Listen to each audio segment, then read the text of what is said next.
In this video, I'm gonna walk you through the process of how to create volume and shine in your hair. Now, there is kind of a step-by-step process when it comes to short hair. I can tell you there's gonna be some stuff I'm gonna share that I guarantee you have not thought about. The first thing you wanna think about is oil. I'm not talking about putting oil in your hair for shine. We'll talk about that later. I'm talking about the amount of oil that your scalp naturally produces. If your scalp has a large oil production, it can change the way you approach your hair. So first of all, we need to figure out, is your scalp producing a lot of oil, or do you feel like it's producing a lot of oil because whatever shampoo and or conditioner or products you've been using up to this point have been building up on your hair, and that makes it feel like there's a lot of oil. If you've noticed your entire life that you feel like you naturally have oily skin or you naturally have a lot of oil in your hair and you feel like you need to shampoo your hair often because of that, then more than likely you have a high oil production.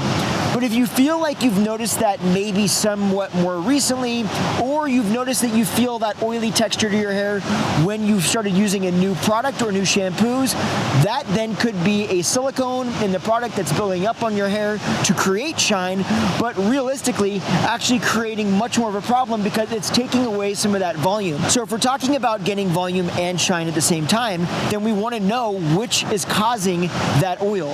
If you're using a product that's causing that buildup in your hair, then first things first, you want to stop using that product. Then you're going to want to use a clarifying shampoo for a little while to strip off any of that excess buildup. What I find in the salon is that when there's a product buildup on hair, and then I go to use a volumizing aid like a gel or a mousse, they tend to react very gummy, and you end up with hair that's really heavy and gummy and just feels really waxy, and you can't really get the volume out of it, and then it makes you feel like you can't get volume in your hair or that product isn't working, when in reality it's the buildup and the way that buildup is reacting to the product, that's what's causing the problem. If you're noticing that it's not natural oil production, it is a buildup, then first things first, we need to get rid of that so that we have a clean foundation for you to work with.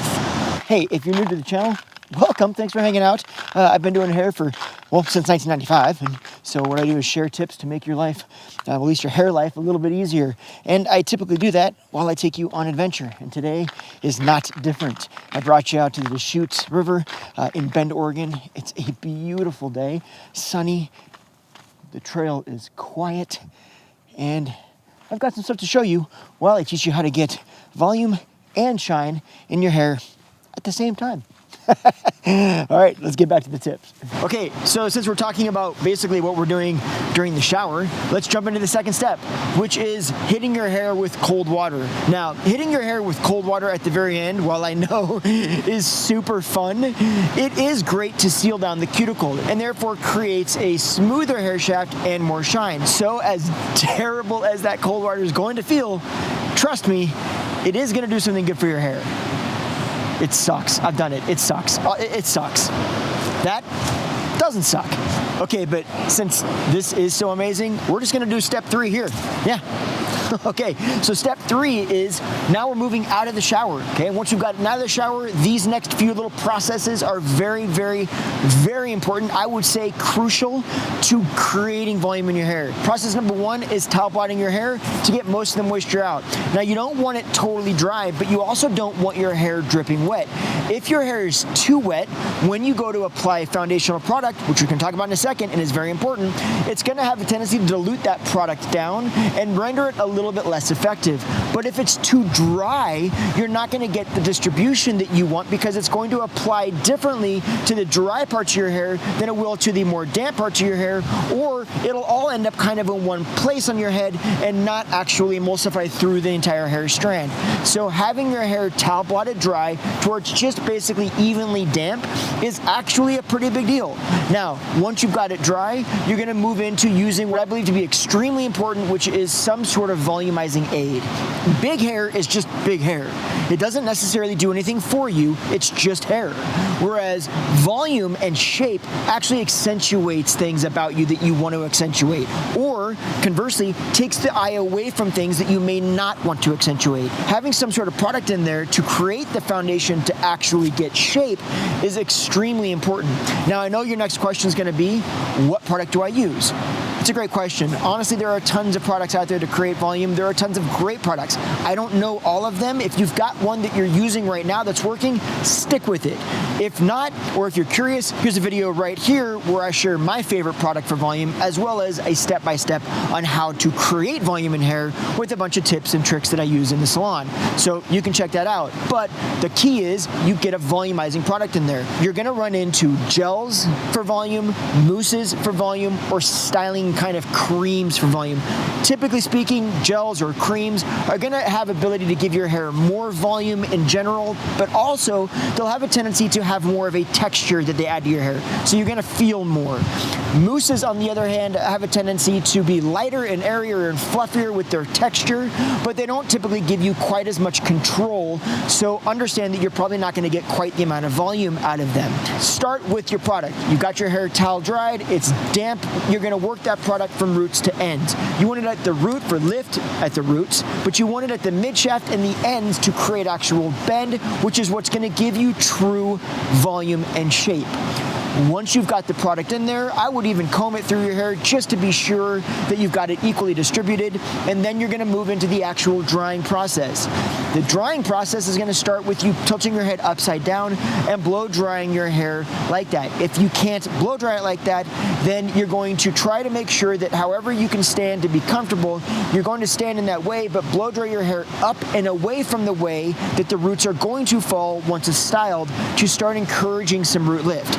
Now, your step-by-steps from this point on, in terms of how to use a flat iron, round brush, all of that stuff to create bend, like I said, that's in the video that I showed a second ago, and it will be in multiple videos that I have on the channel, so watch those, because that's a whole nother in-depth process.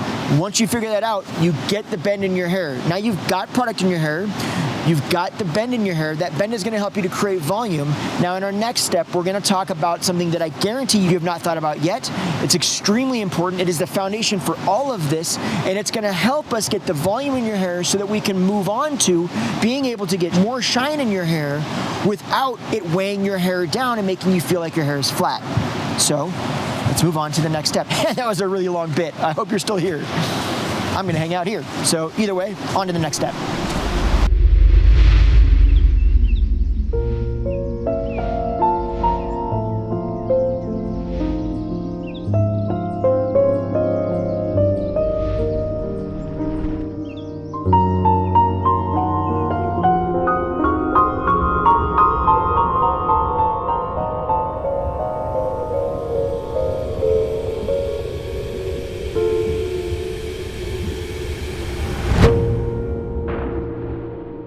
How insane is this place? It's all volcanic rock. And check out that tree. Cool. Okay, anyway, moving into the next step. And this, I've talked a little bit about this in other videos, but I haven't hit on it deep. It's very specific to short hairstyles, but it is absolutely the game changer when it comes to creating true volume and shape in your hair. If we want to have volume and shine, we have to have the foundation of volume before we try to add shine. And speaking of foundations, the most important thing that you can have is a solid foundation for the cut. Now, there's a couple things that happen in a cut that absolutely destroy your ability to get appropriate volume. And one of those things is cutting the top layers too short. Now, when you cut the layers on the top too short, what else is happening is that the sides are becoming too long.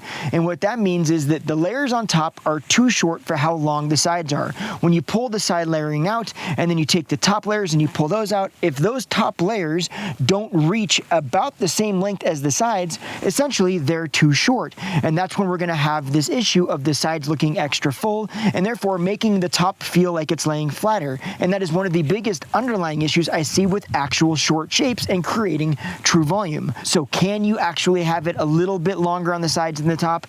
Yes, there is a little bit of variance in there, but with that said, try to keep the top roughly as long or in the length range that the sides are, and you won't have as much of that problem. Now we can move on to adding the shine into the hair. We have the foundation, now let's add shine, and you won't have to worry about it laying your hair flat so much. And don't worry, I have a couple little tricks up my sleeve that I can also guarantee you probably haven't heard that will actually help you be able to apply the products that will give you shine and not weigh your hair down in the process. Yes, but for right now, I'm gonna continue enjoying this crazy little Mars-like landscape, and we'll see you in just a second. Okay, after I told you guys how amazingly quiet that trail was, how relaxed it was. I filmed about 2 parts of this video, turned right around, and immediately saw 500 people walking towards me like a bus just got dropped off. So, yes, we are filming the rest of this at this incredible campsite next to the river, which I'm not gonna lie, does not suck.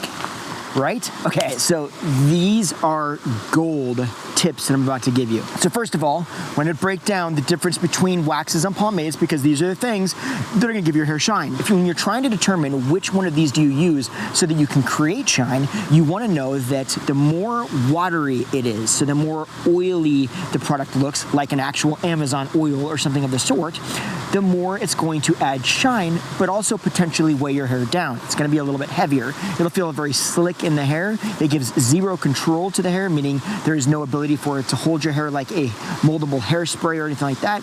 It's just gonna add shine, but also potentially add slick oil, which could then weigh your hair down, right? The less oil-based, the more it's going to give your hair control. It could potentially actually give it volume, but it'll typically give it a little bit less shine because you're getting more controlled. Now, this isn't every product, but this is a great umbrella to kind of figure out, to determine when you're looking at products, roughly how they're gonna work. So here's the thing. There is a shining agent that you could use. It's called a spray shine. We used to use it in the salon all the time. It was fantastic in adding shine with very little actual feel or texture to the hair. It did a pretty decent job of not weighing the hair down. The only problem was we had wood floors. I'll tell you right now, turn that floor into an ice skating rink. Any overspray, when you're spraying basically oil into the air, is problematic, to put it lightly. So we stopped using it, right? We actually had a ban. No one was allowed to use it in the salon. But at home, if you're aware that that could be a concern and you just make sure that you mitigate that concern any way that you can, it actually does work pretty well for adding shine. There's a lot of them out there. I don't have one particular one that I like, and if I'm completely honest, I don't think there's one that works a whole lot better than the other ones. So just think spray shine, and it is a solid option. Now, here's the tip that no one talks about, but is a really big deal. More often than not, the reason that I find people are not liking wax or pomades or oil-based agents because they feel like they're too heavy on the hair, it actually has less to do with their product and more to do with the way they apply it. So what I see people do is they'll put the product in their hands, right? They work it through their hands and they start to work it in their hair. And the first place they go is right into the front because that's natural. Well, what you're doing is you're applying 90% of the product that's in your hand into 10% of your hair, your bangs. Then you get greasy bangs, which looks awesome, and you never want to use that product ever again, rightfully so. So here's what you do instead. Work that product through your hands and then start in the crown or in the nape, in the back of your head, and work it forward. That way you're applying 90% of the product to 90% of your hair, and by the time you come around to the last 10% of your hair, you're only using the last 10% of the product. There you go, problem solved. Okay, there's more though. This makes a huge difference. When you're applying it, you want to pay attention to how your hands are actually shaped. So what I see is people will put that product in their hands again, and then they go straight flat palmed into their head, and they start working it through their hair. What that does is that applies the product to not just the midshaft and the ends, but also the roots. You don't need or want these style of products really at the roots. You want them midshaft to ends. So how do you ensure that you only apply it to the midshaft to the ends? You bend your fingers. You literally bend your fingers like a claw, put it against your head, and you work your product through like this. And when you do that, it keeps your palms off of your scalp, and the hair that's working over those palms or touching those palms is usually the midshaft and the ends. Boom, problem solved. All right, I think I'm gonna make a little bit of dinner, and I'm gonna spend all the time enjoying this terrible, terrible little river, and this horrible sun, and this ridiculous nature with my beer. That is tasty. You go ahead and watch this video right now so that you can learn more about your hair, relax a little bit, and enjoy the other views that I have to share with you. And I'm gonna go make myself a dinner. I'll see you in the next video. Bye. It's a tough life, not gonna lie.